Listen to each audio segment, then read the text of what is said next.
All right, I am Adam, and today I have my compatriots, my pals, my Bible warriors, Matt and Stephen, the Curious Kairos and Contemplate 24/7.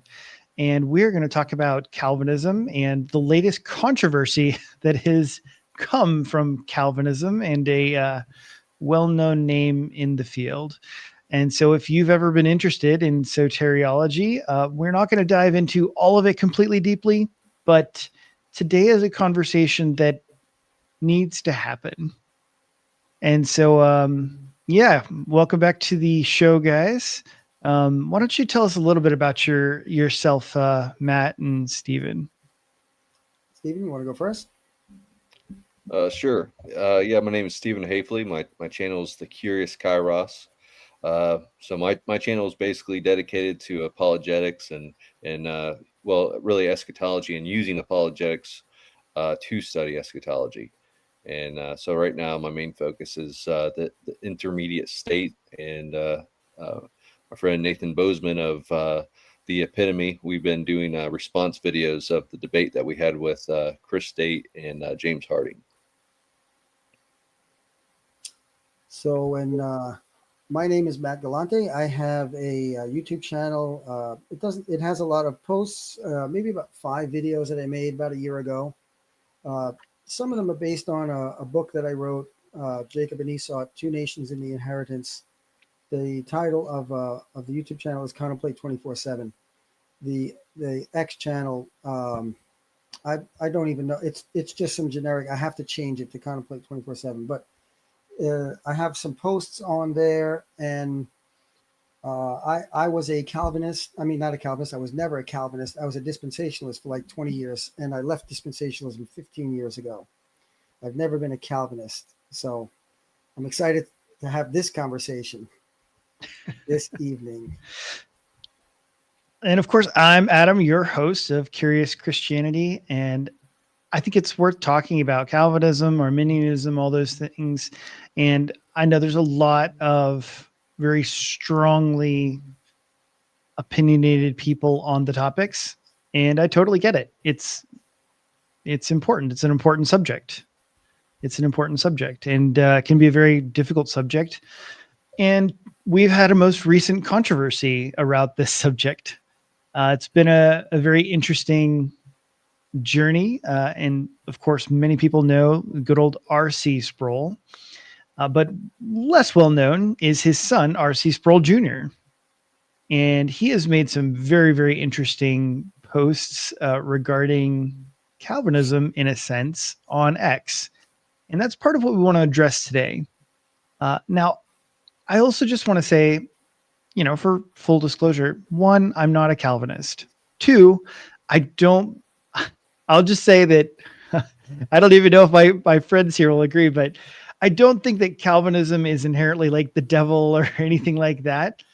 And, I have other friends that are Calvinists, and to say that they are not saved or not Christians, I think is crazy because we have so many Christians who have been Calvinists, and it's an area where I think we can just agree to disagree. And I think that it's important to have discussions and have healthy discussions.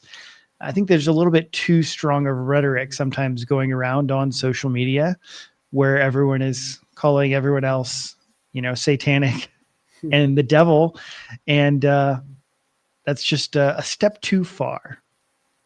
So anyway, so yeah, I don't believe neither of you guys are Calvinists either, but I just think that it's, and I think you guys are great examples. Each one of us hold lots of different theological views, and we don't all have to agree on every single theological view for us to get together and still agree on main things like, hey, Jesus Christ being raised from the dead, dying for our salvation, and other issues. So I take it you guys have all seen the post on X, is right? Sure. Yeah. Yeah. So let me bring up kind of the major thing, but Did either one of you want to kind of shade, like, explain a little bit of what's been going on X and social media with this? Or I'll let one of you if you want to. I mean, I haven't followed a lot of the posts, but I did see the original one, and I know that it's kind of lighting up the internet, and it's basically Sproul Jr. Making the assertion that, if I believe if it's a young girl gets raped, then the young girl actually deserves it. Like, literally, that's what he said, because we are all underneath the original sin and we all deserve condemnation. So, but this is the consistent Calvinism. If you're going to be consistent, I mean, that's all he's doing. He's being consistent to the idea of determinism. If you believe that God has determined all things, then you have to find a good purpose in a 5-year-old girl getting raped or something similar. So you have to come up with this nonsense, but the Calvinist really needs to sit back and think of, why they believe what they believe, because there's really only a few proof texts that they use. That are taken out of right. context. So, Yeah. The whole Bible reads like free will is true. And then they pick out a couple of ones, John 6:44 is a biggie. Jacob, Romans 9:13, Jacob I loved, Esau I hated. That is a huge one. And my whole book is about what that actually means. But that's what they do. In my estimation, they take, and there's only 2 verses or 2 chapters, I should say, where the word predestination is used. It's Ephesians 1 and it's Romans 8. And what I believe that they do is they take the predestination and they extrapolate it to all of humanity. And they say that that's how God operates all the time. When in my estimation, the predestination is true. It's just that it was for a time and for a season, or maybe for a specific. I believe Ephesians 1 is talking about the apostles from verses 3 to 12. It's a unique interpretation that a few people hold that I've found, but most don't hold that. So I disagree with the standard non-Calvinist interpretation of Ephesians. But either way, it's not saying that everyone who gets saved got saved because they were predestined from before the foundation. all right, let's not go all the way to seminary just yet, Matt. Was that too much? I think for some people, but so yeah, to kind of catch up on exactly what was going on, was it RC Sproul Jr. was responding to a post from somebody else. And the original post said, to the Calvinists, he mentions a young 10-year-old girl. And I'm not going to go into all the details, but essentially they were playing and rollerblading. They were kidnapped, taken advantage of, tortured, and ultimately killed. And like, that's kind of the whole thing. And he posts, he's like, tell me this was not a tragedy. Tell me this was not a tragedy. And ultimately, R.C. Sproul Jr.'s point was to say, no, it's not a tragedy. And he's been extremely clear about this. And even subsequently, after his post has gone viral, his final word is, he's like, well, the point I'm making is it wasn't a tragedy because since, she has original sin, since she's guilty, she basically deserves it. And of course, everyone else is going like, that sounds crazy. Yeah. That sounds crazy. And the one thing I'll say, to just start off in defense of Calvinists, I'm quite sure many of my Calvinist friends would not agree in saying this was not a tragedy. So I don't think that he does speak for all Calvinists, but it's also been clear that he does speak for some. because there have been other Calvinists who have come to his defense. There have been a lot of other people. And I think that this is what other people do need to see when you do hear some people using incredibly strong rhetoric against Calvinism. This is some of what they're responding to. They're responding to the idea that you can say it's like, oh yeah, a young 10-year-old girl being taken advantage of and murdered. That's not a tragedy. You shouldn't look at it that way. And Well, it's like, I what are just you want to add talking that about? what he Yeah, the original post, like he was quoting Charles Spurgeon. I can't remember the exact quote off the top of my head, but Spurgeon was essentially saying there's no such thing Sproul, as, I think. well, no, well, He's like, actually quoting his father, right? no, I'm talking about before Sproul responded to him. Like, No, I think he's quoting R.C. Sproul. well, specifically, I'm referring to a quote from C.H. Spurgeon, where he said there's no tragedies, essentially, um, if in the sovereignty of God, essentially. And so the guy posted, "Tell me this was not a tragedy," in response to that, and then R.C. Sproul Jr. responded to that. That's right. I saw that. Yeah. All right. I've got to be a little pedantic for the Okay. sake of online, but it's Sproul. It's Sproul he's quoting. R.C. Sproul, his father. Oh, okay. Yeah. Well, I've got it pulled up here. Okay. I must be thinking of something So else. Or yeah, yeah. So, because like you can see, I just don't want to be too inaccurate anyway. But here's the original post, right? Yeah. And then Okay. the bottom line assumption is for anyone who believes in the God of providence is ultimately there are no tragedies. And I think that's such a bizarre thing to say. Yeah.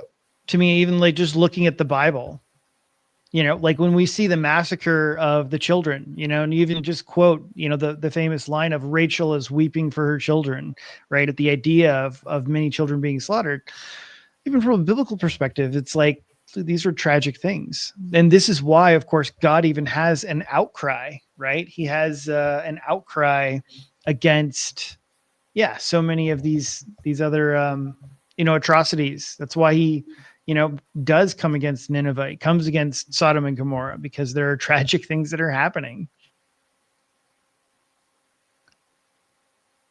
Well, it is the sentiment. There was another, I don't know the specifics, but there was a debate.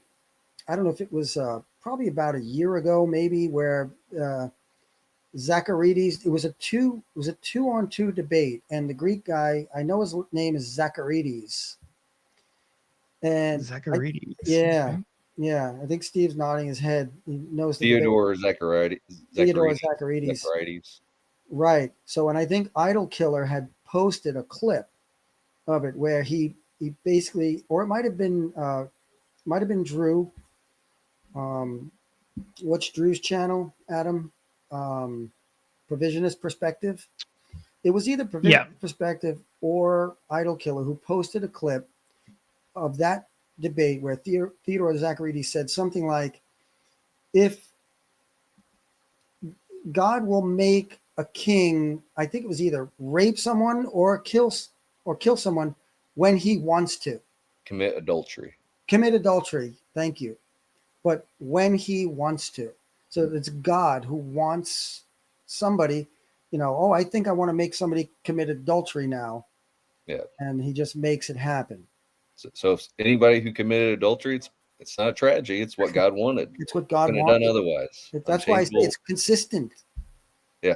It's consistent Calvinism, unfortunately.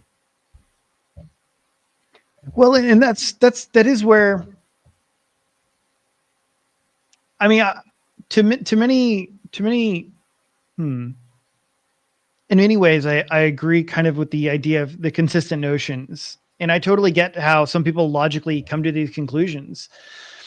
And that's just where I do want to stand up for at least, those of my friends that do call themselves Calvinists. Now, sure, do I think that sometimes they're inconsistent? I do, but since they're wearing the label, that's exactly the notion. Is like, not all the Calvinists really believe, that that's how things work. And I think a lot of other Calvinists, and other ones have posted, they've been like, yeah, look, I don't agree with that. And I do think, to me, I would probably say that just the mainline Calvinist, do you guys actually think that the mainline Calvinist actually believes these things that Sproul is posting? Or do you think that most of them would be just, yeah, I don't know, okay I think with the it? ones who have been through seminary probably do, but your typical Calvinist church goer probably doesn't.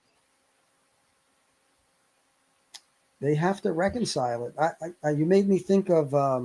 You guys know who Greg Boyd is? He's a pretty popular open theist, and I remember him giving his testimony, and he went through a bit of a Calvinistic phase, and what he said was, I believed Calvinism. He goes, but what I can say is I didn't like it. So he knew he's a very smart guy, so he knew all of the implications of it and said, I don't like this, even though I believe it. So a lot of people, like Steve just said, who didn't go to seminary and are Calvinists, they're not looking at the implications of the doctrine. Now, I think in this case, one of Sproul's primary objections, Sproul Jr., was that original sin. Original sin was kind of his response. He's like, look, she's sinful. She's guilty. And so therefore, how is she not just worthy of this? Right? I think that speaks to how hateful that doctrine is. It creates a sense of disdain for all of humanity, because like even infants, because you have to have this sense of disdain even for infants, to think that, well, they if they have original sin, then that means they deserve to be punished for Adam's sin, his guilt. They're born with his guilt, conceived with his guilt, which entails eternal damnation. So that's a very disdainful view of humanity, and unfortunately, you end up seeing that come to fruition in the way that they evangelize. Like if you see a lot of street preachers that are Calvinistic, they tend to be very hateful and hostile to their audience. Um, the worst of the worst is obviously the Westboro Baptist Church. Like I think so. R.C. Sproul Jr. He said he's not hyper. So in my mind, I think that when he thinks of a hyper Calvinist, he's thinking Westboro Baptist Church. So he's thinking, well, I'm not as bad as those guys. And then your typical Calvinist is probably like, well, no, R.C. Sproul Jr. He's a hyper Calvinist. I'm not as bad as those. So you have these tiers within Calvinism. Well, we're not as bad as those guys. And then those who are up higher, well, oh, they're not studied enough. They're not willing to swallow the difficult pills and stand strong like we are. And so you have your weak Calvinists and your strong Calvinists, and so it's if God determines all things, if all things are sovereign, part of his sovereign decree, like why are these tiers within Calvinism? Like why doesn't he sovereignly decree for them to be all in unity? Amen. There's another thing that even a consistent Calvinist should be very upset with what Sproul Jr. said, because according to Calvinism, you can be predestined from before the foundation, and that may not manifest until you're 40 years old. So that girl could have even been an elect, and he's just assuming that she's a non-elect who deserved what she's getting. It's just it really is a bizarre thing that he said. Well, he learned that she actually was a Christian, and so he kind of walked back what he said a little bit, but but it is in a really backhanded, inconsistent way, like because no matter in reality, and people who aren't delusional, like we understand that it is a tragedy. There's no getting around the fact that it's a tragedy.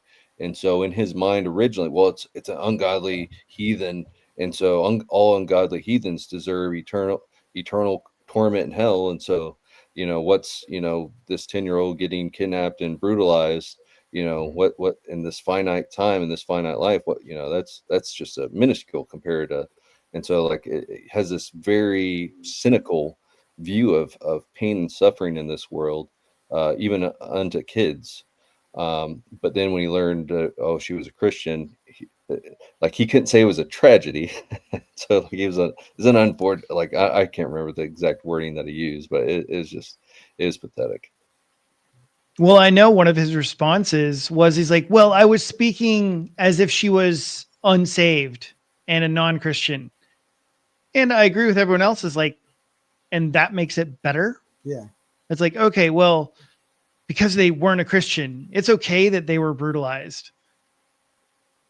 And I can't understand this, even because, I've grown up with lots of other Calvinists. Got plenty of friends that are Calvinists.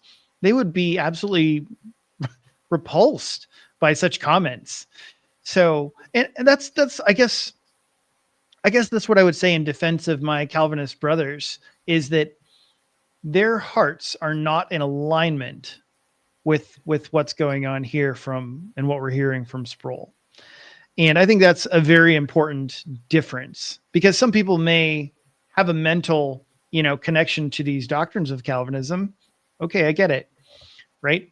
But when your heart is also almost aligned with it, like, I just can't even imagine posting that, even if I believed in some sort of Calvinist doctrine. I have a hard time even comprehending this. So I don't know, just kind of blew my mind. But it's the idea that, yeah, you just think it's like, oh yeah, they deserve that. I just don't see that when I look at all of the tragedies in the Old Testament. I see God's heart broken, over so many tragedies. And that's where his justice and wrath do come out in response to those types of things, in response to people being taken advantage of, in response to violence and murder and harm. That was part of his whole thing with even the Canaanites. It's like, look, the Canaanites are so wicked. I actually did make a post to this, which I did think was just interesting. And it was the idea that, okay, Noah's flood, right? We talk about Noah's flood. It's like, yeah, God was angry because of all of the violence and terrible things. And then I kind of ask the question, like, well, does that essentially disprove the doctrine of total depravity? And you might be like, well, why would it do that? Well, if total depravity means everybody is always completely sinful, then why was God making a big deal out of the times of Noah if that's just how people were? God seemed to be especially upset and seemed to say, like, hey, look, this generation, these people, all they do is think about evil day and night, every day. And it's like, well, if that's just the way humans are, it's not really special. It's not unique. It's just kind of how it is. Well, then why doesn't God wipe out every generation like that? So,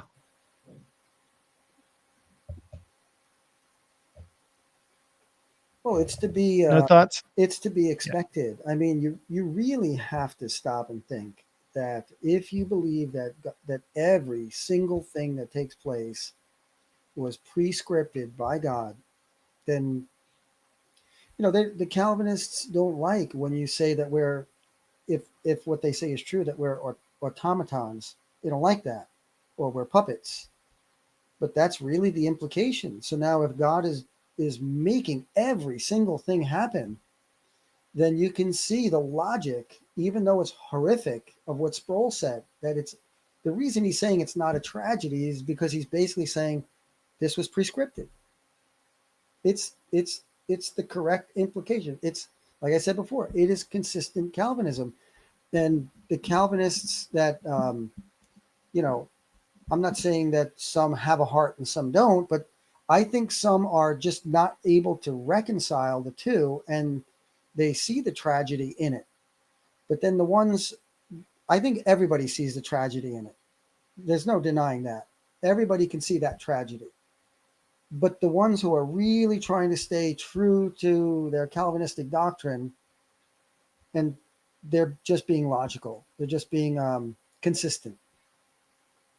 That's really what's going on. Well, let me share a little bit of what he posted, because this is exactly to me. Like sometimes I say certain things and people are just like, oh, that never happened. You're just making stuff up. But yeah, he's like, look, no, I'm an Orthodox theologian who affirms the doctrine of original sin. Your entire premise, referring to the other deniers of Calvinism here, is built on an emotional appeal that denies what the Bible clearly teaches about our sin. Do you deny that this 10-year-old girl did not receive from God more hardship than she earned? Right? And then he's got his follow-up. I'm saying she did not experience an injustice from God. Right? He's saying, yeah, God did this and she deserved it.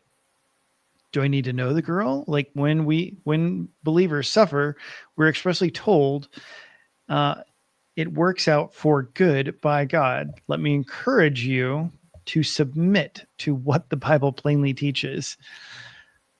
And I don't know. I just found all of that to be crazy to me. And he even actually quotes what he says is an appeal to, like, hey, don't you know this is part of God's plan? He quotes Romans 8:28. And I'm like, that's what Romans 8:28 teaches? It teaches that, oh yeah, this was all part of God's plan. He did this, because he even uses the language of like, hey, like, yeah, this was God's judgment on her. Yeah, I think they really misunderstand Romans 8:28. You know, and it says, and we know that for those who love God, so the condition is for those who love God. And so think of it like this, like, so that applies to, that's a universal thing. Like if anybody loves God, whatever happens to you, he can work that for your good. So if someone is an unbeliever and some tragic event happens to them, God can use that for their good and his good.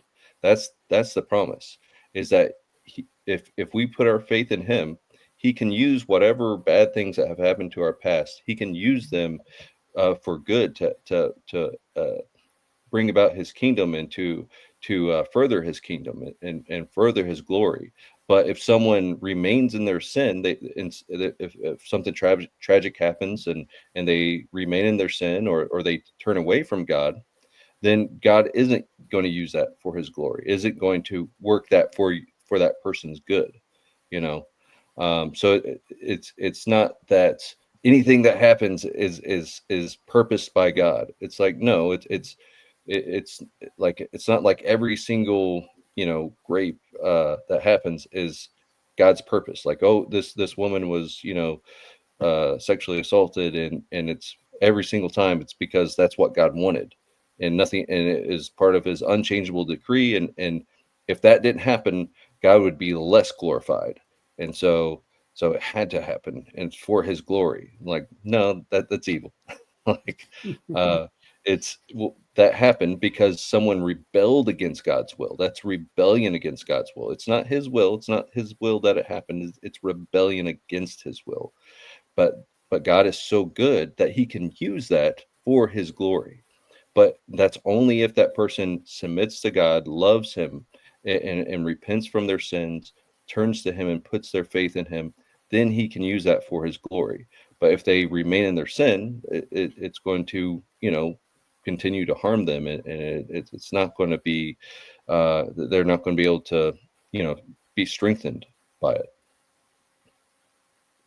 You know, but it's difficult to think like a Calvinist when you're not, because the Calvinism is not really a doctrine; it is a hermeneutic. I mean, they are really reading the entire Bible as if God prescripted everything that has happened and will happen, and that really affects everything that they read. But it also affects how they live. I mean, it just really has to. You know, there's the question of why does the Calvinist preach the gospel?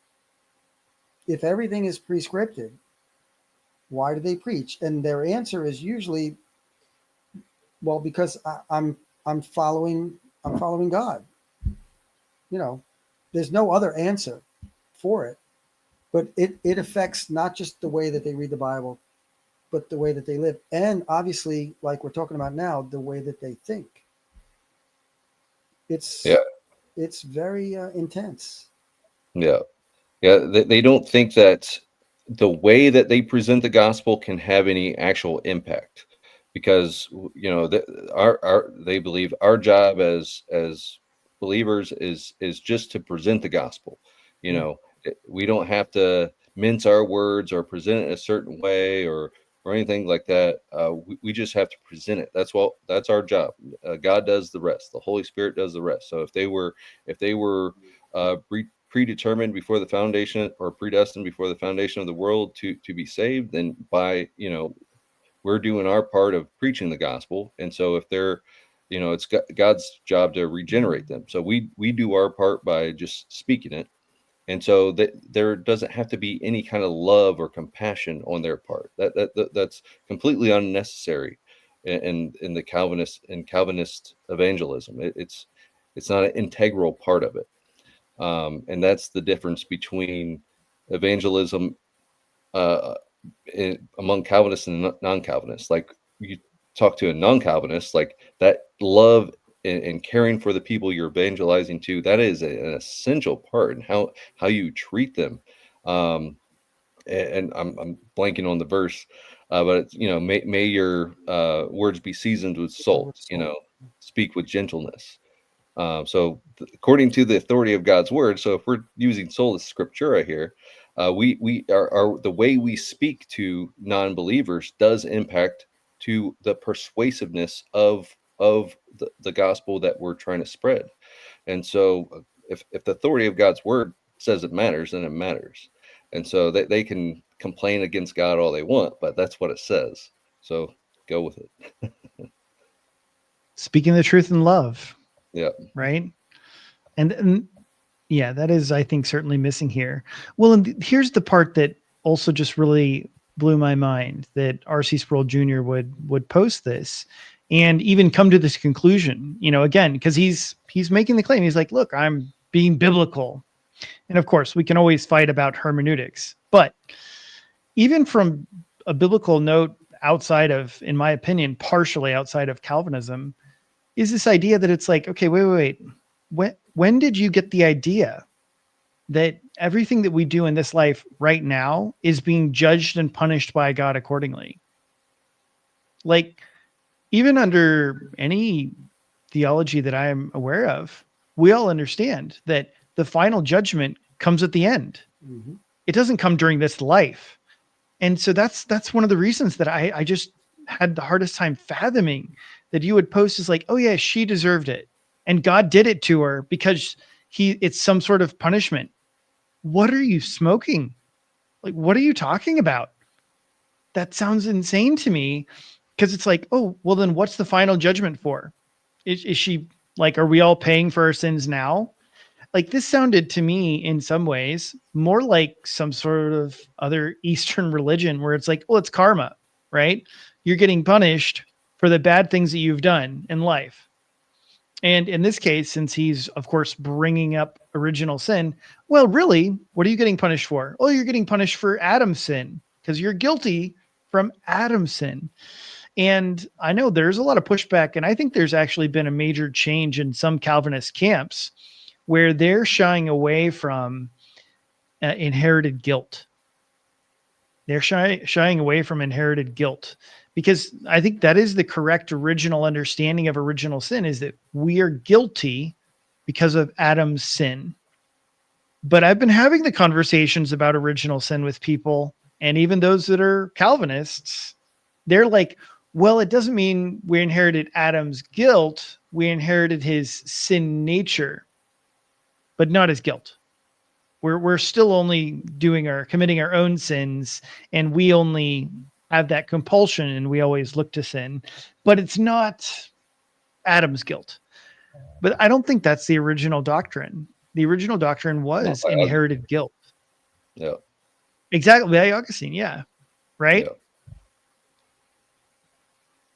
Yeah. He was teaching that no, you are guilty because of Adam's sin. I believe it's a misinterpretation of Romans 5:12. I have to pull it up. Yeah. Oh man. 5:12 and 5:19. That's in like all of my young earth creation debates. That verse? Because, Romans 5:12, yeah. yeah. Because it comes up all the time, and to me, I feel like they're extremely disingenuous. I seriously don't understand how they don't see this, but it comes up all the time, and yeah, we'll pull it up. Romans 5:12. Heck, I could probably quote some of it, but yeah, therefore, just as through one man sin entered into the world, and death through sin, so death spread to all men, because all sinned. And I only get the first half quoted to me. They'll quote it, they'll post it on X and everything like that, and they're like, "Look, see, one man sin entered into the world, and death through sin." There you are. That's how death came into the world. There was no death before that, including for the animal kingdom. And I'm like, yeah, but you left off the other half. It's like, yeah, so death spread to all men. And then, yeah, then they might leave off the last part. Why did death spread to all men? Oh, because all sinned. Because all sinned. Yeah. Right? Wasn't that the one you're thinking of? Yes, that is the one. And I'm trying to remember what the interpretation is from, I think it's from the Vulgate. There's a certain interpretation from the Latin Vulgate from Jerome that Mm-hmm. leads people to believe that that verse is teaching that we are all guilty. I was trying to look up while you were talking. There is a difference between how, not to sound too dispensational, but it was like the children here. I just have it pulled up.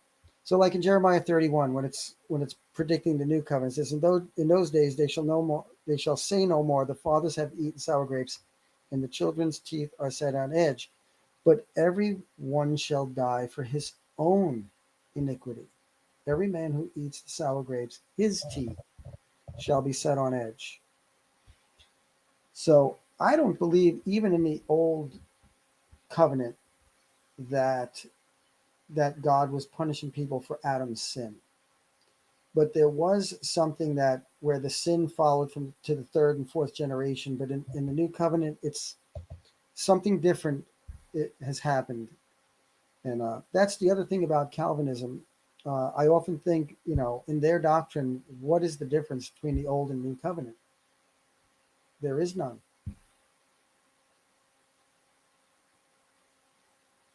It's God is predestined. Yeah, No matter what covenant you're in, you're either predestined or you're not.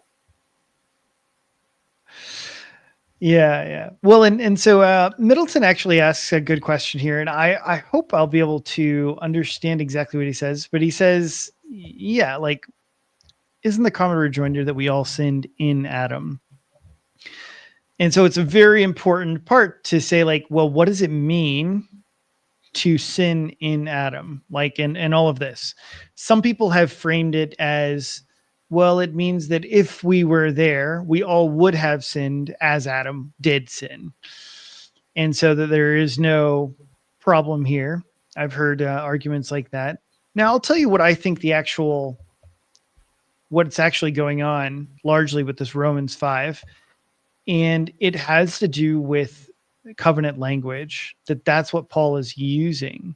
It's the idea that Adam was the first covenant kind of holder, so to speak. And he breaks the covenant. And as a result, all who sin are under the covenant of Adam. So it begins with Adam. He's given a covenant of eternal life. Hey, obey me. Don't eat from the tree that I commanded you not to. Continue to eat from the tree of life. You will live forever. So it's a promise of everlasting life. And Adam ultimately violates that covenant. And so from that point forward, it's a covenant of death. It's the promise of eternal death. And so it's like, okay, so Adam then goes under a covenant of eternal death. Well, what's that have to do with me? It has to do with us in that it's contrasting the covenant of Adam with the covenant of Christ. Everyone who sins is under the covenant of death. You will die. Everyone who has faith in Jesus, you will have eternal life. And that's what Paul is doing. He's explaining those two differences in what's going on. Does that sound right to you guys? Sure does. But again, in the Calvinist soteriology and theology, what is the difference? You know what I mean? It really doesn't. It doesn't matter. That in a non-Calvinist theology, we can look back at what happened in the garden and we can say, well, the reason that happened is because God desires for man to have free will. I mean, right? If everything was just perfection, then and if there's no curse, if there's no sin, if there's no other way than God, if God doesn't present a contrast, then and you have no choice but to choose God, well, then you have no free will. So it seems to me that if you're a Calvinist, you have to see even the fall as something predetermined by God. And why does anything make any sense except for God is he just desired to make a movie, write a script for all humanity, and then sit back and watch it play out. He can't even, in Calvinism, he's not even dealing with things in real time. And the Calvinist kind of makes the mistake. I think sometimes they forget they're Calvinists. And they start talking as if God is dealing with things in real time. That's not what they believe. They believe everything was decreed and nothing can change. Decreed from before the foundation. Indeed. So this actually was what turned me away, because I was definitely heading towards the Calvinist camp in my youth. Like many of us do. So I was really, really headed towards it, listening to all of the arguments and all the thought processes back and forth. And there was a really interesting scenario that they kind of crept up. And because the Calvinist was arguing and telling that faith is a gift from God, right? All faith is a gift from God. And it was like, okay, all faith is a gift from God. So in other words, if God doesn't give you that gift, then you can't really do anything without it, right? Because on your own, you can do no good thing, right? And Romans says, everything that is not of faith is sin. It's like, okay, so therefore, if I don't have faith, I can't, live righteous and do good things. God is the one who gives the faith. Therefore, he's the one that pretty much controls everything. And I was like, okay, cool. But I thought about the issue of sin, right? And I was like, if that's true, and I am struggling with some sort of sin, but I want to get out of it, right? Let's say I'm trying to break addiction. I'm trying to get away from my sin, and I'm trying to follow God, but I can't seem to get there. Then the only reason that I continue to sin based on this logical view is because God is unwilling to save me from my own sin. He won't let me stop sinning. He's the one that is keeping me in my sin. And I can't do anything about it. No matter if I want to or not, he's the only one that can save me. And so I'll only stop doing these horrible things when he decides, but not before. And I felt like that doesn't even resonate to me with the character of God. Like when I see God all throughout the Old Testament and the New Testament, his heart is broken, over our sin. Like he's sad and he doesn't want us to continue, right? He's not sitting there thinking like, maybe I'll rescue him from this wickedness later. Maybe I'll let him be broken a little bit longer because I don't know. I just haven't really decided to change my mind yet, but instead, I see God's heart just completely going like, no, please stop your sinful ways, stop your things. I want to be in fellowship with you. I want to be closer to you. And it's the stubbornness of man that's getting in the way and not God's unwillingness to have a close relationship with us. No? Did I mischaracterize that? No, you nailed it. I mean, you can just keep going on forever with the philosophicals of it. So yeah, we have definitely a lot of these other people, coming along with this. I want to ask you guys a practical question, and you guys might not even be the right crowd for this one. But how do you reach somebody else who's in this Calvinist bubble? If they're just like, well, oh yeah, I understand you were taken advantage of as a child, but that was God's will. Oh, I understand. Sure, your father ended his life early, but that was God's will. These are all just part of God's plans. And of course, like we talked about earlier, I think that I like what Joseph said, right? What you meant for evil, God meant for good. And it's exactly that idea that Satan does mean things for evil, but God can turn them around for good. And I think all of us can agree that's like, yeah, look, God can do that. But there is a big difference. There's the Satan part. It's like, yeah. Whose original intention was it? Was it a good thing that happened? No, it's not a good thing. When all these evil, tragic things happen in the world, they don't happen because God is like, oh yeah, that's what I want to do. It happens because evil people want it, because evil people plan and do these things. And we need Christians, we need godly people to make them right and to change them and to change the end of the story, right? Well, God is not even willing that anyone should perish. And how does the Calvinist deal with a scripture like that? Well, they try to say the you is the elect. And so he doesn't want any of the elect to perish, but he does want the non-elect to perish. That is his desire. And so that's what happens. You know what? R.C. Sproul once said he was questioning. He was not actually convinced that John 3:16 was part of the original writings of John. Wow. So, because that's one of the ones that he struggled with was, for God so loved the world. For God so loved the world. And yeah, he's like, yeah, not sure that's quite right, but. Oh man, sorry. It's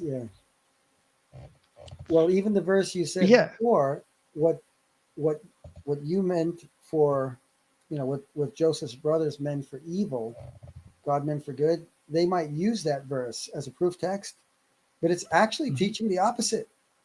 Because how can the brothers mean to do anything if God is prescripting everything? So it's just, again, it's the hermeneutic. It's of them having this presupposition and then just jamming it onto every text. It's unfortunate. It's very unfortunate. It's very unfortunate. Were you ever a Calvinist, Steve? No, but I have gone to. I went to a couple different Calvinist churches. Like I grew up going to charismatic churches, and then like I don't even remember how I came across this Calvinist church, but I somehow maybe I went there because of a friend or something, but I loved his preaching. He was an expository preacher, and it was just very Bible based. It was just really good preaching.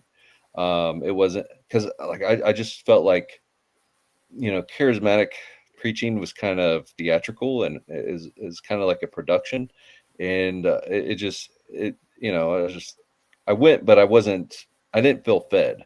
But then I went to this Calvinist church and I felt fed, and it was funny because I believe it was one of the brother of the pastor of the church I was going to. I ran into his brother there at that church, and he's like, "Yeah, sometimes I like coming here to get some meat," and that's exactly how I felt too. Um, you know, that's why I started going to Calvinist, and I didn't even know it was a Calvinist church. I just knew I liked the preaching. Um, and I used to listen to John MacArthur all the time on the radio, and Alistair Begg. Um, I like James White. Like like most of the people I would listen to were Calvinists, but I never really looked into Calvinism. Like the furthest I went, I think I heard, you know, R.C. Sproul say something. You know, there's no maverick molecule, and I took that and I was like, okay. So if Calvinism is true, that means like every, you know, dust might, you know, God predestined, and like wherever I see something like before the foundation of the world, it's God's will. And I was like, that's silly. And like I didn't even think about sin and salvation. Like I never even applied that to salvation. I just thought of it of like objects, and and so that's how, you know, surface level my understanding of Calvinism was at the time. But you know, I didn't focus on the theology. I focused on the preaching, you know, like you know, like not specific Calvinist doctrine, but like the preaching, because they do speak the same vocabulary, different definitions. And so when you hear a Calvinist preach, most non-Calvinists are going to be saying amen, amen, you know, that they're going to agree with, you know, 99% of what a Calvinist preacher says.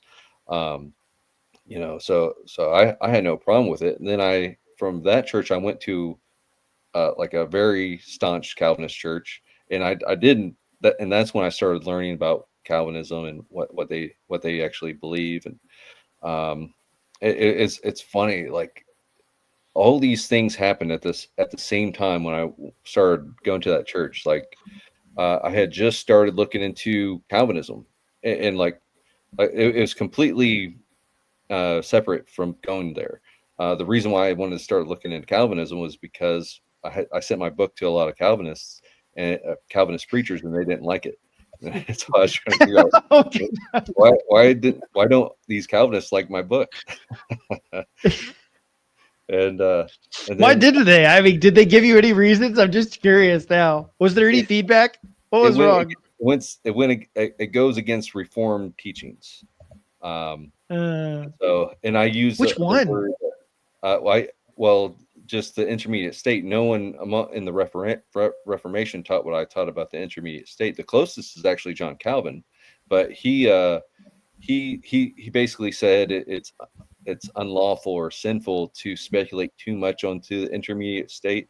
Like he believed that we are in paradise, but where paradise is, whether that's in heaven or in Sheol or Hades, you know, that's not for us to know. Like we should just basically appeal the mystery and leave it at that.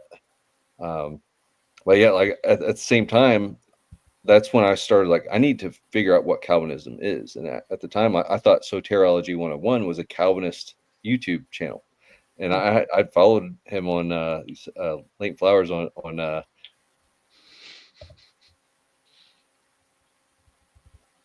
Oh no, Steve has Who- gone who- frozen. who knows? Oh, the disconnections. It's Yeah, I think I the would bet. Calvinists are Yeah. praying against you. Yeah, well, I thought Soteriology 101 was a Calvinist channel because I saw one of his videos is like how do Calvinists take this, and so I thought his channel was teaching you Calvinism, and so my mind when I saw that I was like, okay, well, if I'm not going to believe in Calvinism unless God irresistibly causes me to, and I'm not going to even try to look into it unless he causes me to. And so like and I won't do it, and I won't even try to research it until and when I do, I'll go to Soteriology 101 to learn about it. And so I started watching his videos like, oh, he's not a Calvinist. And yeah, it was funny Yeah, because he's not. like I started watching that when I started going to that Calvinist church, and it help because I didn't know their side of the argument very well, so it helped me because he does do a good job, whether Calvinists like to admit it or not. Like he does do a good job at representing them accurately, and so it was good. Like I had several good conversations with them, with the pastor and elders and others. But yeah, I ended up basically getting kicked out of the church, unfortunately. Oh, well, didn't know the story was going to end up there, but um, It's very yeah, controversial. what? Yeah, yeah, it is. It is very controversial, and I really understand like the idea of like if you're a Calvinist church, like not hiring somebody who's not a Calvinist, like as far as major staff. And there's a degree to which I just think it's wisdom. It's just the better half of wisdom. It depends on how staunch you are about your views, because that's one of the things is that honestly, so like for example, right? Have you guys ever heard of like 4-point Calvinists? Right? Everyone always talks about, oh, I'm a 4-point, and many Christians that I know, they'll all say like, well, yeah, I'm a Calvinist, but like I'm like a 3-point Calvinist. Now, if you're really into it, you kind of get like, that doesn't make any sense to me. Like, what do you mean you're a 3-point Calvinist? And the issue is that most people, they don't have a robust theology of Calvinism, right? And so they're not really, I don't know, hate to say it, they're not really real Calvinists, but it's just kind of the idea that there isn't another great system for them to adopt.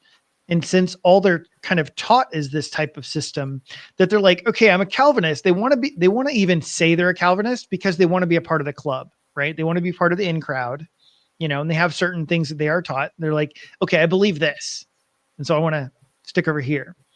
And this is what I've said about, the anti-Calvinists is that part of the problem is that they haven't had a great system or a great name behind their name. It's a PR campaign that's been the issue. uh, and it's only been within the last recent times that, you've had provisionism. I mean, nobody even knew what provisionism was. That wasn't a thing, you know? And to me, that's been one of the issues is that I'd say a lot of people, they didn't fully embrace Arminianism. And so most people didn't want to call themselves Arminians, but they didn't want to call themselves Calvinists. And if you weren't either one of those, what do you call yourself? You just don't really have a title. And so there are plenty of other people that have not believed in these types of doctrines, but they didn't have a name. There wasn't anything to say. Well, So there's a lot of Arminians that don't want to be Calvinists and never will be, like I was. And then when you start thinking about, the foreknowledge of God, and if you start questioning, well, if God foreknows everything and yet allows it to happen, well, that's not so great either. So what's going on here? And there's a big, it was when open theism, was just kind of budding. I don't know when it was, but we're talking way before like a Greg Boyd. It was like called heresy right away.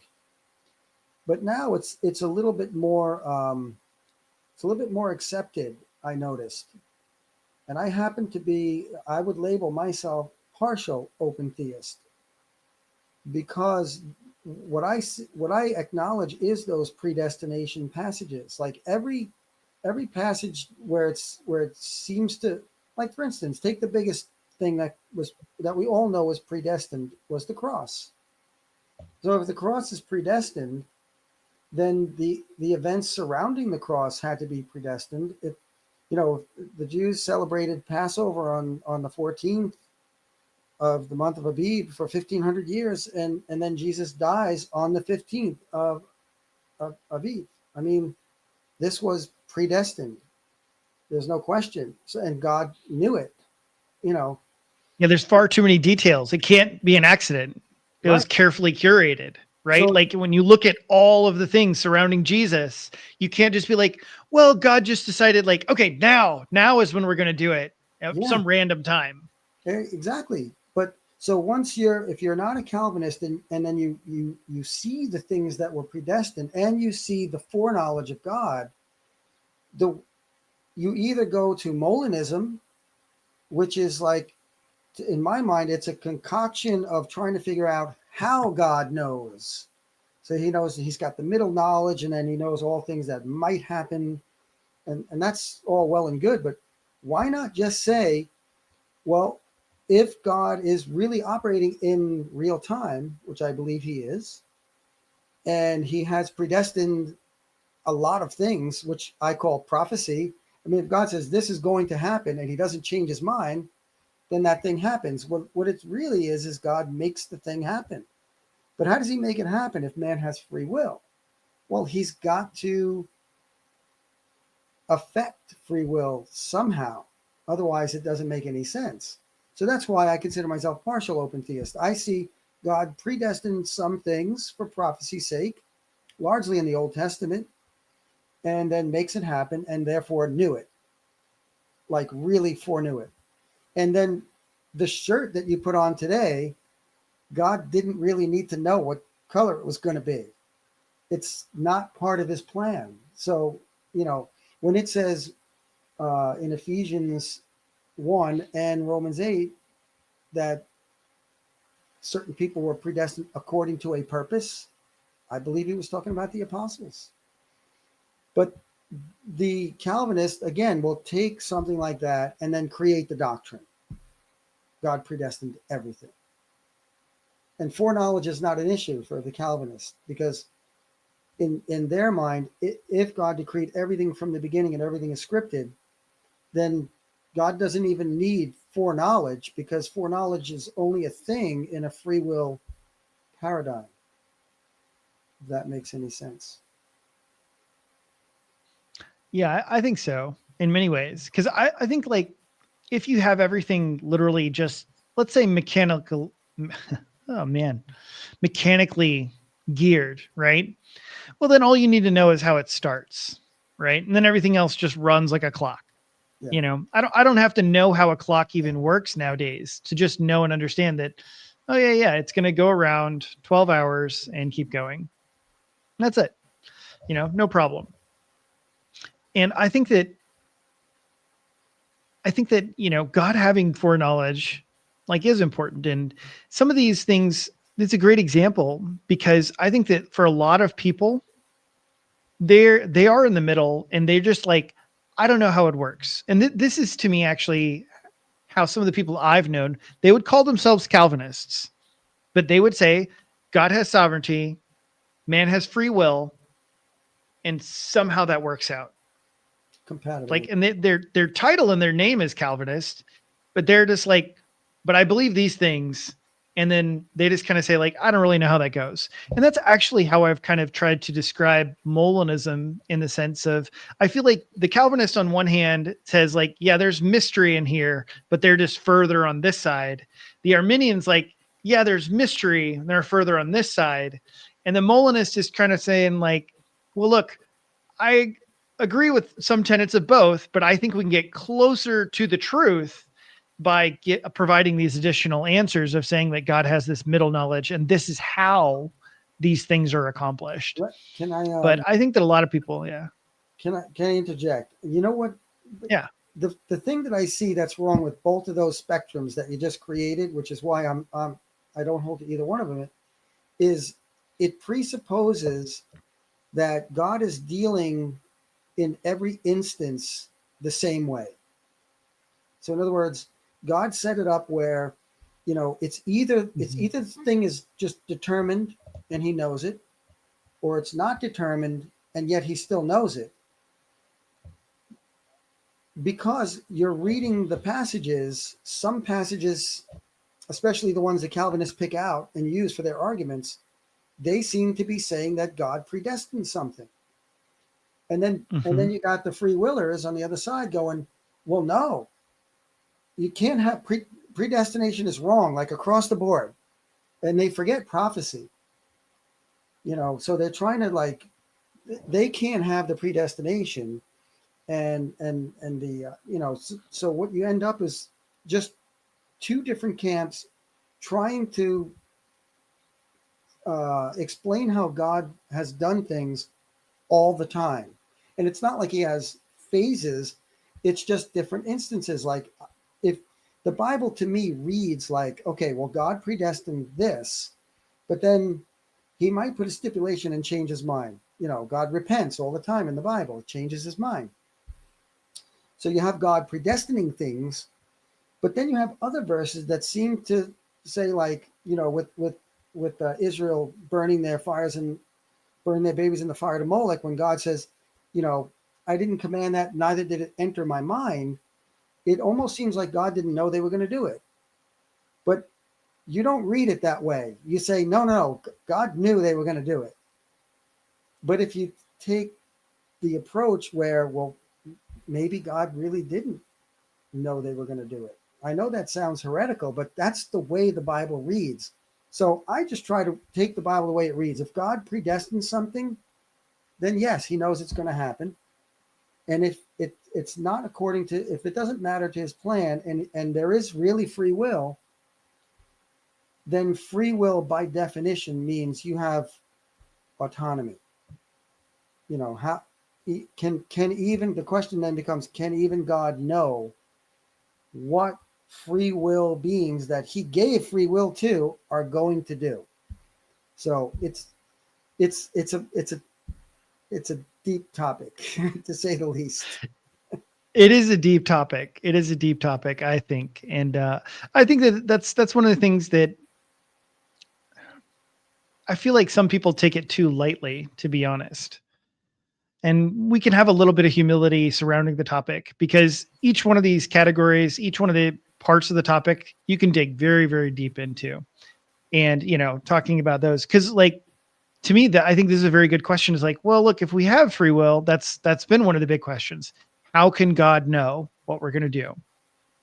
And I do think we have a very interesting verse, which has been one of the cornerstone verses for William Lane Craig's Molinism, which is, where David's like, hey, look, if I go over there, will they give me over to Saul? Right? Will the people give me over to Saul? And God's like, yes, they will. And I think that's a very legitimate question. It's like, wait, how does God know that? How does he know what they will and won't do? And I think it creates very interesting things. And exactly, the entire scenario is like, well, God predestined Jesus to die on the cross at this time. And even when we talk about all of human history, it's like, hey, why did Jesus die at that time in history? And there have been tons of books that have been written about that. Is like that it's seemed providential, because the Romans had conquered so much that you had the Romans roads. It was easier for people to travel, for the gospel to get out. Greek was becoming such a dominant language. There's so many reasons. Is like that time in history allowed the gospel to move out so much faster than had it happened at a different time in history. And so all those scenarios, it's like, well, how could God have known, quote unquote, fill in the blank, all those types of things. And yeah, there are some things that, even for the open theist, I don't think you can always explain and answer how God did know. Now, how you ended up picking that shirt, well, we all know the answer to that. Your wife picked it. So I think, I think that there are some things that don't have to be as complicated. And I guess I would say that to some degree, I respect those that just kind of want to say I don't know how those things work. Let's move on. But But yeah, like I also understand, like we're talking about in some of these practical levels, when the Calvinist wants to be, a super hard Calvinist, God predestined the shirt that you're going to wear, Matt, and that you're going to have your hat on, and that everything is to the minutest detail. How did God know that? Because he purposed it, because he decided that. And this is the view of people like James White and some of the older Calvinists. Yeah, they understood, like, why does God know everything? Because he chose it to happen. That's how he knows. Yes. And that part is, I think, significantly different and does arrive at these very difficult consequences, such as like, oh yeah, the reason you're struggling with addictions because God doesn't want to save you. He doesn't care to do it. The reason, your family is, broke and poor is, well, because God doesn't want to help them. That's why things are happening. And I think that explanation is absolutely contrary to God, to his nature, to what he's doing. And yeah, it's just not part of God's plan. And I get it why other people are repulsed by that idea. So Yeah, I think a lot of things could be simplified just by having a good understanding of what sovereignty means. Like, because like Calvinists, right. define sovereignty as, God meticulously is in control of all things to the extent that he's causing all things. All things were unchangeably ordained, before the foundation of the world by his counsel. So yeah, so if that's sovereignty, then yeah, it is difficult to explain free will in that definition of sovereignty. But that's a unique definition of sovereignty that's unique to only Calvinism. And so if we define sovereignty as it is in the entire rest of the world, the idea that a king or a ruler can rule as they please. And so it's like, okay, does God rule as he pleases at all times? Yes, like all Christians should be able to affirm that. So no Christian is going to deny the sovereignty of God, that God is sovereign of all things. And so it's a question of, what does that mean? Does it mean that he's meticulously controlling all things, or does it mean that despite whatever happens, he's in control? That he didn't cause it, but he it's like when I make a decision to do something, it's not because God meticulously controlled me to do that. I chose to do that, and I could have done otherwise. And so if I rebel against God's will, then that is something that I chose to do, and God will hold me accountable for that on Judgment Day. So in this view of sovereignty, God punishes those who rebel against his will, that does things that he does not want them to do. And then when someone obeys his will, when in both situations they could have done otherwise, genuinely, like not in a, if they had a different nature, they could have, but in a very real way. In every situation, a Christian could abstain from sin, and also a non-Christian. So even a non-Christian, if they're tempted to murder someone, it's not like, well, if a non-Christian is tempted to murder someone, they lack the ability to not feed that temptation, and so they have to do it because it's their nature. It's like, no, that's not. God didn't create us that way. We all, because of God's grace towards us all, that we intuitively know certain things are evil and we shouldn't do those things. So even when someone who's ungodly is tempted, they can resist temptation. God gives them the power to resist temptation, and if they don't, that they're going to be judged for that. And same with the godly, like if we turn away from doing righteousness. So I mean, God isn't controlling or causing us to do things. He holds us accountable to what we do. And so that's the whole point of Judgment Day, is that we live our lives, we make our free will decisions, and then God judges us on the decisions and the actions that we made on Judgment Day. That's how Judgment Day is described all throughout the Bible. That's the day of accountability. And for there to be accountability, there has to be actual ability to do things other than what we did do. Yeah, exactly. Well, that's, I guess I would say that Calvinism has a problem with words, in my opinion. And like you had just explained so beautifully about sovereignty, that is exactly, to me, one of the things that I wondered as I got to step back a little bit is, what does sovereignty normally mean? And when did it become sovereignty means absolute meticulous control of every minute detail? Like, there is no other context in which that's what sovereignty means. Like, there's just no other context. And so it's like, what happened? Like, when did it start to mean that? And I actually oh man, I don't know if trouble is the right word, but yeah, I was talking about this a little bit, and I was like, oh, I'm not a Calvinist. And this dude was a Calvinist. And he's, we got to begin to talk a little bit. It's like, well, why aren't you a Calvinist? And basically, the first two things that I would say has to do with two words. And it's exactly the same type of issue. I don't know. I might have to add sovereignty to the list.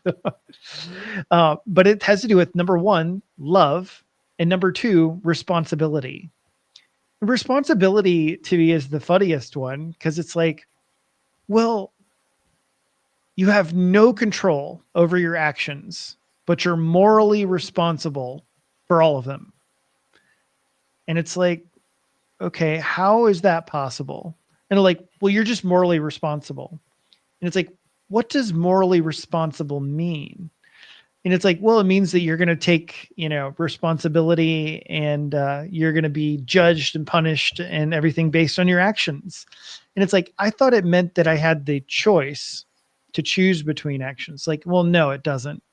And it's like, well, what does response ability mean? Right? It means you have the ability to respond. And of course, it's like, that just completely destroys the word responsibility. And then love, right? And it's obviously, this is one of the funny ones, right? When it's like, okay, we can talk about things regarding people, we can talk about everyday life experiences, but when it comes to God, that's a different story. And it's like, yeah, your theology might have some issues when that's the case. And it's this idea, it's like, if I force someone to love me, is it really love? If I create a robot that's programmed, hey, do this, do that, do this, is it love? And almost all of us recognize that's not true love if they have no choice, right? It's not true love if they have no choice. And I was explaining it this way, and he's literally just like, well, that's amongst people, but that's not between us and God. What? Like, that's it? That's your response? And instead, he was calling me, well, you're a deconstructionist and you're just doing all this other stuff. And I was thinking, like to me, those were very plain, flat arguments. Like, these were not super complicated, and just explaining, like, well, yeah, does God force you to love him? And his answer essentially is yes. Yes, he does. That's what it means to love God, is that you're compulsed by God's choice. So, yeah. Well, you know what the negative implications of that is the double predestination that they like. Some Calvinists like to deny it, that God is also predestining the unregenerate to be unregenerate, and then if you throw eternal conscious torment on top of that, so now you have a doctrine that's really monstrous. So now you have God that's predestining, I don't know how many percentage-wise unsaved compared to saved in all of humanity. But let's just, for argument's sake, say it's 75% of all humanity was predestined to be unsaved. Probably more than that would be unsaved.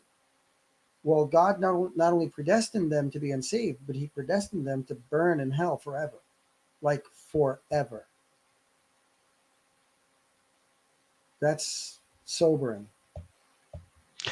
According to original, so you know what though? Deserve it from birth, Yeah, or conception. right. Well, so and this is one of the areas that even many of the staunch Calvinists aren't willing to bite the bullet on. which is the condemnation of unborn children, right? Even James White rejects it. And I remember this was one of the parts where I was definitely like turning my head because John MacArthur, of course, another staunch Calvinist, and even, I mean, like most of them today, most of the modern ones, Piper, all of them, they're like, yeah, original sin. You're guilty from birth. You're sinful from birth. Do babies go to heaven when they die? Yes. Okay. Like, how did you get there? Like, well, and this is even what John MacArthur said. Well, because they haven't even had the opportunity, right, to sin or have any of those things, I believe that God's grace saves them. And that's where it's just like, it's like, hey, cool. That's just not consistent with the rest of your theology. Yeah. And that's just kind of where they just throw up their hands like, I don't know. But God does. God saves the children. And I think that it's like, look, if you want to be consistent, you want to be honest, you can't say that. I just don't think if you're a consistently honest Calvinist, you can't actually say that. And in fact, you know, as other atheists have pointed out, no, babies should go to hell, like under that view. You know?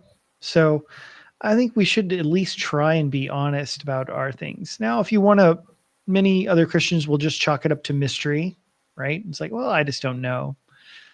I think there's some respect in being able to do that, but I don't think there's anything wrong with trying to explain, like, how do all of these things work? How do all these mechanisms work? But yeah, it's a great struggle for some of the Calvinist camp. Well, the thing that boggles my mind is the different soteriological debates that Christianity has. When a Calvinist holds them, like if you watch a debate between, let's just say, like OSAS, once saved, always saved, versus non-OSAS, and one person is a Calvinist, it makes me think, like, why is the Calvinist debating this? It's illogical for the Calvinists to even debate this. They believe that if you were predestined from before the foundation, you will, the P in the tulip is perseverance of the saints. You will persevere to the end. You have eternal security, because not because you can't lose your salvation in a free will paradigm, but because you're a Calvinist and you believe that you were chosen before the foundation. There's no way you can lose it. So it's almost like I look at the Calvinists discussing some of these topics, and I always have to think, like, why are you even debating this? It's a moot point in Calvinism, because everything is determined. If you really stay consistent, literally everything is determined. Even the many Christians that never become Calvinist, well, God determined those true believers to not be Calvinists. It doesn't make any sense. And like Steve said before, there's divisions in the church. There's they say there's like 30,000 denominations. Well, God predestined that, even though the Bible says that in Ephesians we're supposed to be striving for the unity of the faith. It makes no sense. And Jesus prayed Well, that we unified. Right. I'm not really sure what to. I don't. That's a whole other topic. But for me, actually, I think there's a degree to which there's a good thing that we have so many different churches. But at the same time, you know, I do think that we should have unity. And do you guys remember the emergent church movement? I'm aware of it, like during the 70s or whatever. Yeah. No, a little bit later than that. Well, I mean, it was, let's see, it had to be, so there was some other stuff, like, I think you might be thinking of something different, but I'm thinking of I think of probably the Jesus movement or whatever. Yeah, you're thinking of the Jesus movement. So later on, there was this movement by other Christians, and they wanted to start to unify the churches. And what was the goal? The goal was, let's strip away everything that's secondary. Let's just focus on what are the core issues of Christianity, and let's unite on those. And that's it. Let's just Focus on that, right? Sounds great, right? Great idea. Like that's the idea, right? Forget about all of these secondary issues, and I think it started in a place of well-meaning, but it didn't take long before it just kind of devolved into nothingness. Because it's like, well, okay, let's say Calvinism, Arminianism, that's not top shelf. Okay, fine, fine. Let's get rid of that. And then it's like, okay, well, what about cessationism and continuation of gifts? Like, okay, I think we can get rid of that one. It's like, okay, those are kind of on the outsides. Some people do think they're core, but they were like, okay, let's get rid of those. But then it gets down to it's like, okay, what about the cross? Well, we have to agree on the cross. Yeah, of course, right? It's like, yeah, but PSA is the gospel. Well, no, it's not. And it's like, well, now it's like all of a sudden it's like, well, we can't agree on the atonement. It's like, okay, that's kind of a big deal. Okay, well, let's get rid of atonement theories. Forget about it. And literally that's how it went. And so eventually what happened is that it ultimately came down to that they held no firm, really strict beliefs because there was no way for everyone to get together and meet in the middle because they just couldn't do it. And so this is why I believe that as Christians, you kind of have to have different levels of closeness and degree. I'm willing to talk with tons of people. You just want to talk. We can talk even on my YouTube channel, have controversial topics, people, of course I've had Dale Tuggy here, we can talk about open theism. We can talk about all of these different topics. Okay. That's cool. Right now you want to tell is like, okay, who am I going to do ministry with? The circle might be a little smaller, right? If you want to talk about like, oh, hey, we're going to go start a ministry, we're going to do stuff. I'm going to have some more questions. Now you want to say like, oh, wait, like let's be in a church together. Like, and we're going to talk about, you're going to be a pastor of our church. Like, yeah, I'm going to restrict and think about what kind of theological views you have. And maybe I think like, okay, it's not heretical entirely, and you're not going to go to hell if you believe certain things. That's fine. But what do I want? What do we want have taught to our congregation, which way and direction we're going to go in ministry? Those things are going to be completely separate. And so I think that churches are perfectly within their own rights to divide in those senses.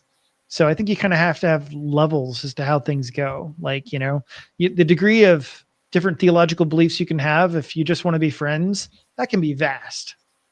The degree of theological differences, if we're going to actually actively be involved in ministry, because we got to present a united front, And I like to see, my dad, he was in the military. He served 20 years in the Coast Guard. And he used to be on a ship. And he served under a captain, which ended up being a good friend of his.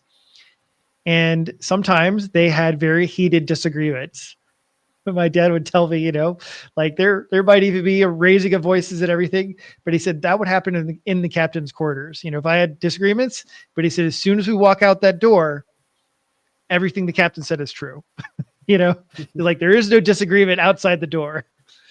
And that's part of just the reason for the best of the functioning of the ship. My dad can have very strong disagreements, but it's like when we go out into the world, there's going to be a difference there. And I've had that a little bit with, I've got plenty of you guys, friends on X, and we don't agree about everything. But when I've done some spaces where, we're going to be talking with a bunch of other atheists and stuff like that, we know it's like, hey, look, we're not going to sit here and argue about inside Christian matters when we're trying to witness and evangelize to the next generation of people. So for the sake of unity, I went to a Baptist church for about 6 years a while back. Well, I eventually left that for a non-denominational church that went into nothingness, literally. But I didn't know that the pastor was a Calvinist until after I left. He just didn't, and he didn't even use the buzzwords.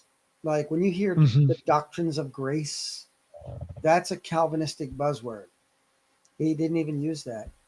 So I believe that he knew, plus he was a dispensationalist, and he never taught on dispensationalism. So I believe that he knew that both of those topics were highly controversial and just never even touched on them. Which I don't know. And that, I yeah. guess it was a smart thing. Well, you know what? And that's where, like I said, I mean, I'm happy to partner with a lot of other people. And this is what I'll say as well, because yeah, like these days, because of the internet, everything is so much more diverse. I can meet way more people from vastly different views and beliefs.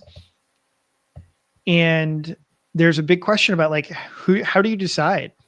How do you decide like who you want to partner with, who you want to do ministry, who you want to talk with, who you want to spend your time with? And I'm looking way more at people's character, because I've got some guys, and I'll go ahead and mention this because I was just talking with another friend the other day about this. Sam Shimon. I will go ahead and say, I personally do not believe Sam Shimon is a Christian. Period.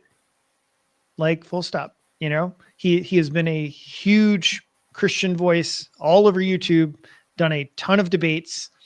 He's a jerk. He's a jerk. And sure, it's subjective. This is my opinion, but yeah, I do hold it strong enough that it's like, I don't believe that he's a Christian. Sure, he may have more orthodox theology than the next person. He may go out there and espouse all these different things. And I even believe, and I understand that like other people have come to Christ because of Sam Shimon. Fine. That's fine. Cool. But I think that he is potentially an example of what Jesus is talking about in Matthew chapter 7. Right? Oh yeah, many will come up to me and say, Lord, Lord, did we not prophesy in your name? Did we not perform miracles in your name? And Jesus was like, yeah, away from me. I never knew you, you workers of iniquity. I see no spirit of God in Sam Shimon. And again, I mean, I get it. That can be subjective. You can complain to me if you want. But yeah, like he's somebody, I don't really care how good your theology is. Like if you don't have actually other characteristics that are resonant with the fruit of the Spirit, I don't care. I don't want to do ministry with you. I don't want to be associated with you. If you're proclaiming to know Christ, you're proclaiming you're a Christian, and I'm looking at other guys that have way less theology, way less knowledge, way less accurate thoughts, but you can see like where their heart is. You can see that they're striving. They're striving, they're learning, they're pursuing God, and they love people. That's what we're looking for, and I was also listening to, another friend, and he was talking about, and I've met these pastors. There's a bunch of pastors, and this pastor was admitting he doesn't really like his congregation. Like he literally doesn't like them. And I've heard this from more than one pastor where what do they love?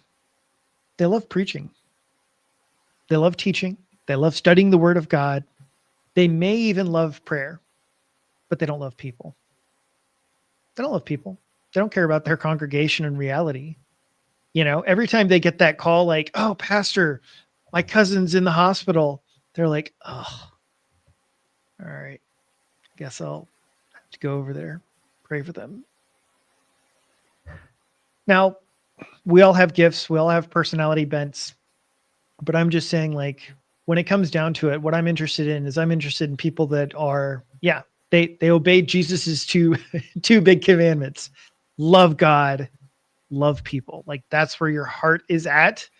I'm way more interested in people like that have aberrant theological ideas than I am those that, oh yeah, you're very orthodox. Yeah, but you're a jerk. Your wife doesn't even like you. I don't know if you've ever seen this, but if you've ever been around some of those environments where you get the church speaker, right? The new speaker comes in to preach at the church. And it was somebody else who told me this, but it's pretty true. If you watch him preach, you might be amazed. if you watch his wife when he preaches, you might get a picture of reality. And there are so many of them. You know, he's up there, he's preaching, and oh yeah, he's just, wow, that's amazing. Look at his wife, and his wife is just like, she can't wait till it's over. Right? She's just thinking like, ugh, she hates this guy. Anyway, that's way too much lecturing on all of that, but that's my little rant because yeah, just seen like a bunch of those things, and today I'm just encountering so many different people with very, very different beliefs, and only the Lord knows the hearts of everyone else, and we get to judge from the outside, and that is what we have to do. We have to judge from the outside, and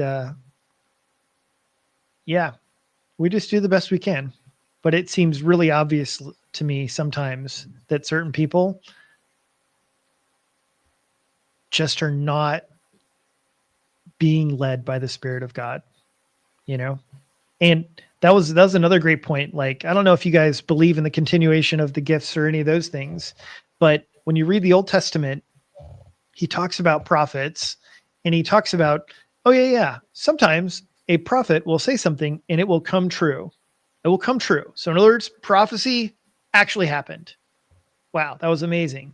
It was true. But they're leading you into idolatry. So in other words, the guy performed a sign, prophesied something amazing, came true, and God's like, yes, but they're leading you into idolatry. And God had this happen because he was testing you. He is testing you. Do you actually want God? Are you actually trying to follow God?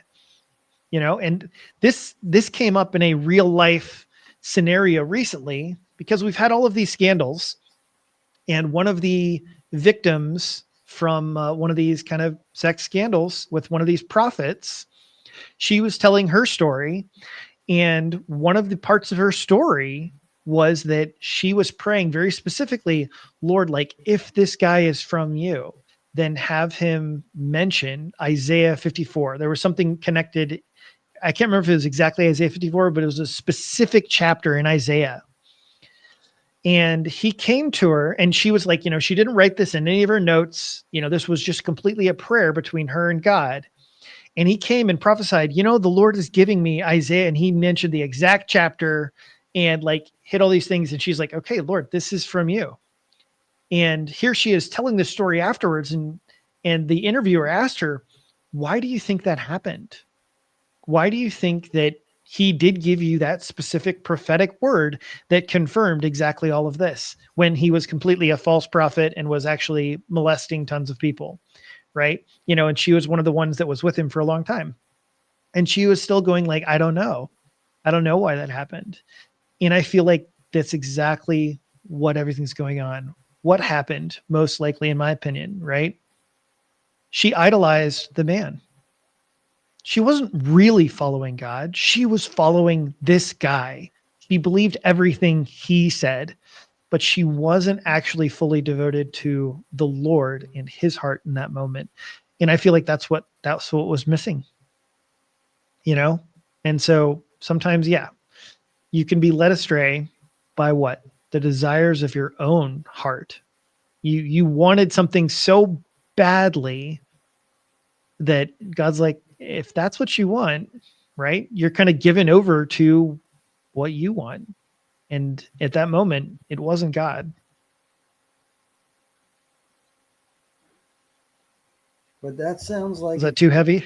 God. No, but you know, getting back to the Calvinist thing, like that sounds like a graceful God who you know allows things to happen, hopefully to draw you, and hopefully to win you back.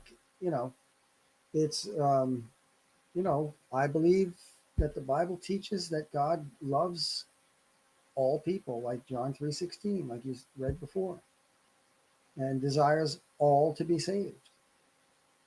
And when evil things happen, sometimes he can use that for good, draw someone back.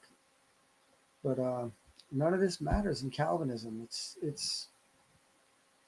it's really sad. You know, it doesn't give you what is the purpose? What is the meaning? You know, you just preach because you know God tells you to, but it really doesn't do anything. So no, you just described a loving God that's working and trying to get people to come. I believe He loves everyone. You know what? I want to mention a slightly interesting quandary. So I had asked myself this question one time. Does God love those people in hell? Does God love the people in hell? All right. And I probably won't tell you the whole story, but I kind of went on this interesting kick in asking that question and kind of digging that through. And actually, originally, my conclusion to a large degree was no, no, he doesn't.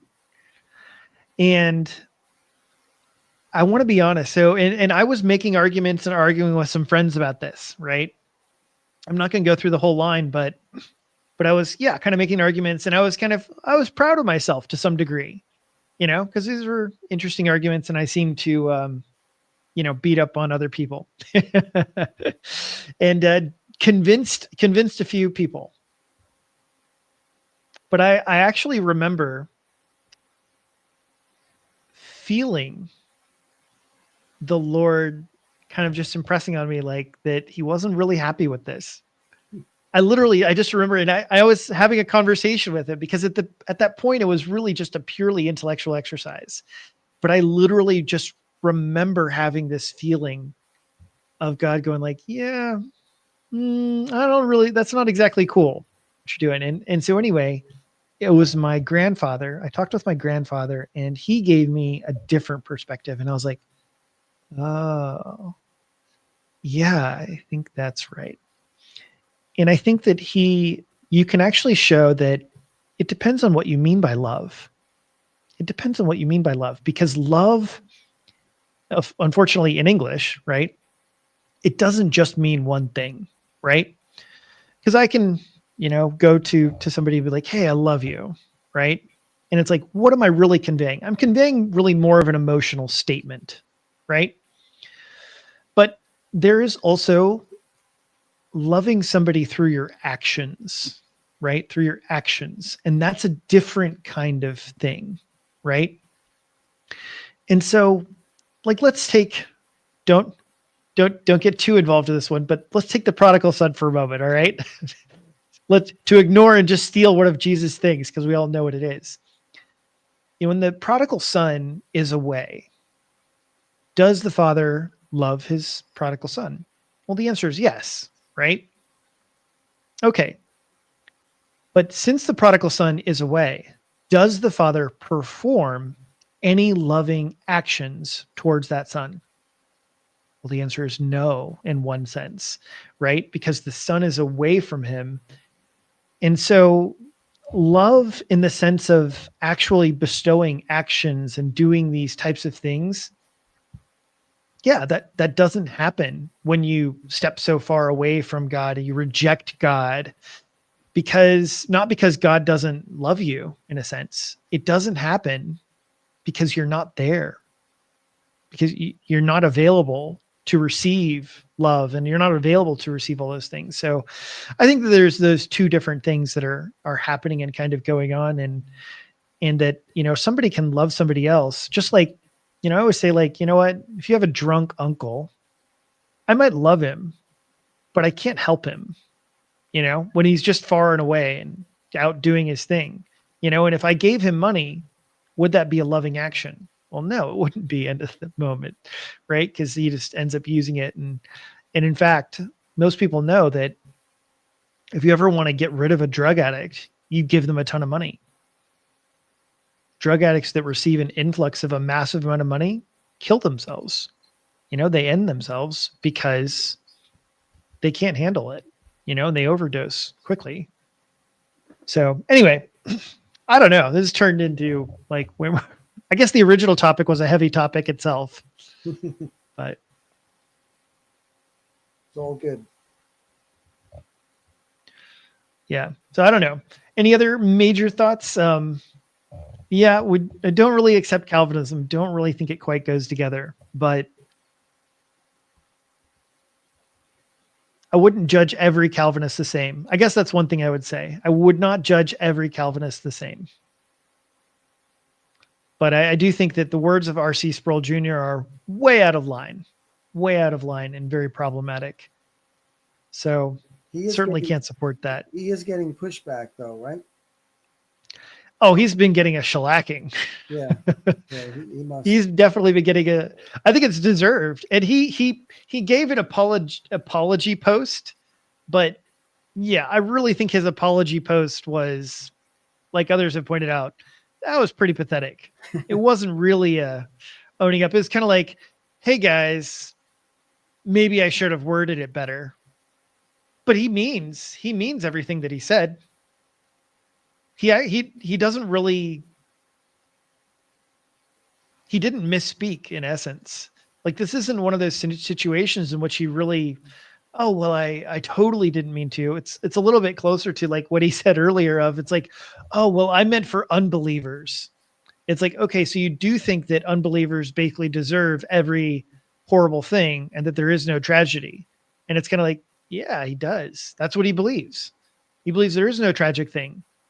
And this is the part where, in defense of the rest of the Calvinists, they would all say it's like, no, look, those are tragic things because we don't face judgment here and now, right? The judgment of God, what God actually punishes us for, is at the end of our lives, right? At the final judgment. Now he does discipline people, now, but like some of these things is like, do people really deserve them? No. Right? Like we don't get what we deserve, right? Everyone lives under grace to some degree, right? But again, Adam, the judgment at the end, the great white throne judgment at the end of time, not it's the end of time, but the end of this era. Sure. It doesn't really make sense also in Calvinism because, again, like, why would God, if there's an unpredestinated person, all over the world living their lives in Calvinism, they would be getting judged throughout their lives. That's the consistent thinking. If the great white throne judgment should be an argument against Calvinism. I was just thinking about that while you were talking about it. Because how so? Because it only makes sense for God to wait for people to live their lives out to judge them, because he's waiting to see if they come to believe in Christ or not. It's the whole point of him being long suffering. Right. That's a good point. Right? Like, that's a nonsensical if idea. he's if the man wants to die and then the judgment. So yeah, God is waiting, because yes, it is very true that you can be, a horrible sinner your whole life, and then moments before you die, you can accept Christ. I might offend some people, but that's just the truth.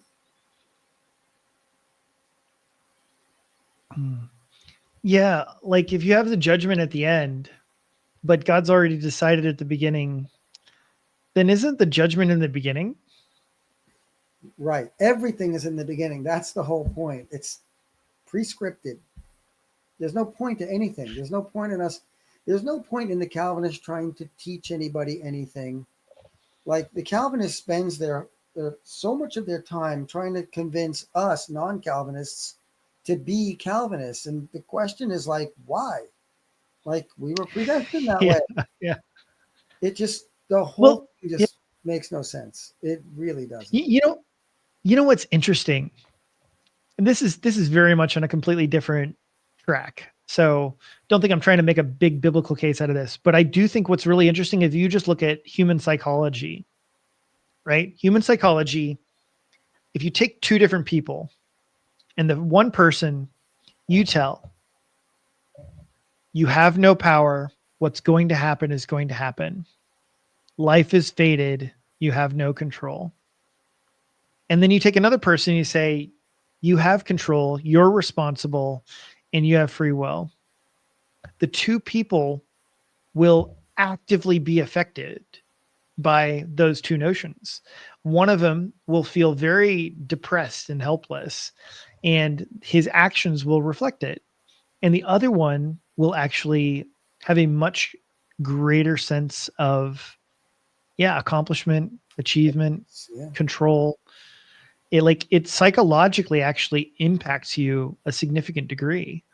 And this has even been some of the things that, some people that have committed atrocities have basically said. It's like, look, why shouldn't I do this? I'm just an animal. I had no control over what I did. Right? Everything's just, the biological clock spinning. No big deal. Yeah, instead of Satan, some crazy person saying Satan made me do it, in determinism, God made me do it. In every single thing. So think about R.C. Sproul Jr.'s own sins. If what that young girl went through, if that was part of God's plan, then every single sin that he committed and every single individual commits is all part of God's plan. And so is it his plan, for you to do that thing so he can punish you in the future for it? Or is it so he can use it for the greater glory? And so the problem with Calvinism is to have a pastor with that mindset that if a girl is abused, it's part of God's plan. So if that pastor were to abuse a child, that's a part of God's plan. So that I believe that any pastor who believes that the adultery or abuse is all part of God's plan, they're unqualified for ministry, because what's to stop them from doing something like that? Because it's in their mind, if they did it, it'd be God's part of God's plan. Well, and okay, so I've got a question about that then, right? Okay. If all of God's plans are good, right? Like almost everyone agrees, all of God's plans are good. Everything that happens is part of God's plan. Therefore, everything that happens is good. Then essentially there is no evil in the world, right? There's no rebellion against God's will. Yeah, there is no rebellion against God's will because that rebellion was his will. Yeah. Well, that's Because in the Calvinist dichotomy, it's either God causes it or he's helplessly wringing his hands, hoping for a different outcome. It's one of those two different things. It's like, no, that's just a terrible. It's a false dichotomy. Yeah, it goes to the question of, is God the author of evil? And I don't think that's a great phrase, the author of evil. Everybody everybody can agree that God created everything, including Satan. So if Satan is a created being, well, then he's serving a purpose. I think the purpose is free will, and that's why I think at the end of the era, there's no more Satan, there's no more curse, there's no more death,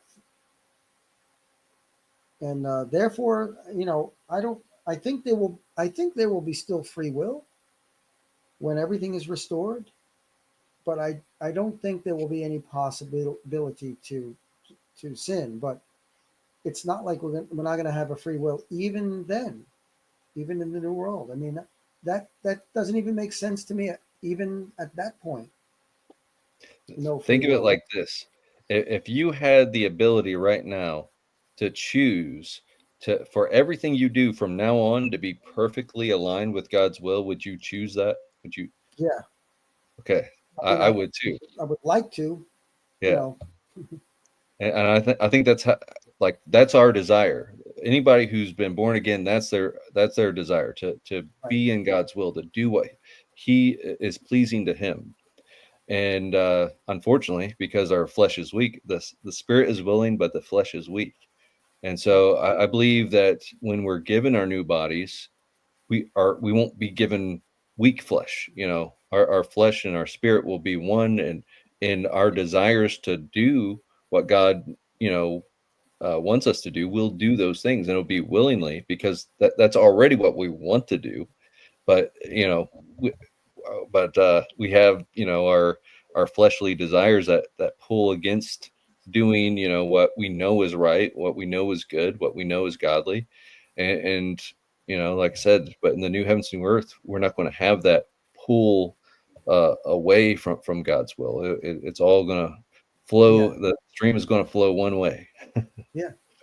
But that brings up the question: then why doesn't God do that now? And back to the same answer: free will and Yeah. God's long suffering and seeing who's going to, like, what's the point of various sins if everything is predestinated? I believe that the biggest sin is pride, and that's what the Sabbath was foreshadowed of the gospel. When Jesus said, "Come to me, all you who are heavy laden, and I will give you rest."